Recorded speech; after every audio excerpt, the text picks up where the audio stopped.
অনেক দিন পরে সমুদ্রের মাছ পাইলাম। আর এই মাছগুলা কিন্তু খেতে খুবই সুস্বাদু, আমার কাছে ভীষণ ভালো লাগে। এই মাছগুলা কিন্তু সচরাচর পাওয়াও যায় না, খুবই কম পাওয়া যায়।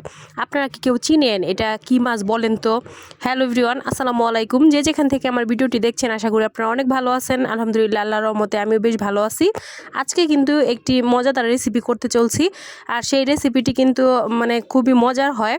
আর এই মাছগুলো আপনারা কি কেউ চিনেন? এই মাছগুলোকে কিন্তু অনেকে কাইক্কা মাছ বলে, আঞ্চলিক ভাষায় এটাকে কাকিলা মাছ বলা হয়। আর এটা কিন্তু সামুদ্রিক একটি মাছ। এটার কিন্তু ঠোঁটগুলা ভীষণ বড় বড় হয়, কাঁটাযুক্ত। তো আমি কিন্তু ছোটোবেলায় ভীষণ পছন্দ করতাম এই মাছটা, বাট এই মাছটা কিন্তু খুবই কম পাওয়া যায়, যেহেতু সামুদ্রিক মাছ কিন্তু আমাদের এলাকা দিয়া খুবই কম পাওয়া যায়। তো আজকে কিন্তু অনেক দিন পরে এই মাছগুলো পাই কিন্তু নিয়ে আসা পড়ছি। আর এই মাছগুলো আজকে আমি ভুনা করব, ছোট একটা আলু দিয়ে, কাঁচামরিচ পেঁয়াজ দিয়ে। আর এই ভুনাটা কিন্তু ভীষণ মজা হয় এই মাছের। তো এই মাছটা কিন্তু ভুনাই বেশিরভাগ মানুষ খায় বা পছন্দ করে ভুনা খাইতে।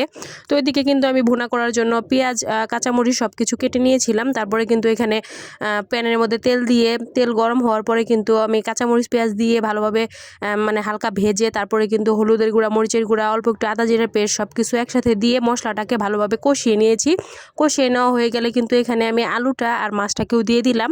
তো খুবই সিম্পল একটি রেসিপি, কিন্তু খেতে কিন্তু দুর্দান্ত হয়, এতই মজাদার হয় যেটা আপনারা খেলে একবার খেলে বারবার খেতে চাইবেন, এতই মজাদার হয়।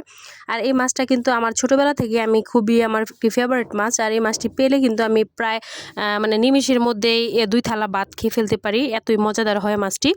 আর এখানে দেখতে পাচ্ছেন মাছটা যখন আমি কাটতে যাইছিলাম তখন কিন্তু আমার হাতে কাটা বিঁধে গিয়েছিল, যেহেতু মাছের ঠোঁট বিশাল বড়, এটা অনেকটা ইয়ের মতো, কি বলবো, মাছরাঙা পাখির যে ঠোঁট হয় ওই রকম, লম্বা টাইপের আর কাঁটাযুক্ত, যার কারণে কিন্তু খুবই সাবধানতার সাথে এটা মাছটা কাটতে হয়।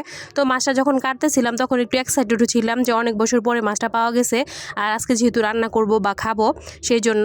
আর পরবর্তীতে কিন্তু একটু হালতে ব্যথা পাইছিলাম মাছটা কাটতে গিয়ে। আর এদিকে দেখতে পাচ্ছেন মাছটা কিন্তু আমার কষানো কমপ্লিট। তো এখন আমি ঝোল দিয়ে দিলাম, আর ঝোল দেওয়ার হয়ে গেলে কিন্তু মাছটা প্রায় রান্না হওয়ার পথেই। তো 15 থেকে 20 মিনিট এটাকে ভালোভাবে রান্না করলে কিন্তু সুন্দর করে ভুনা করবো আর কি।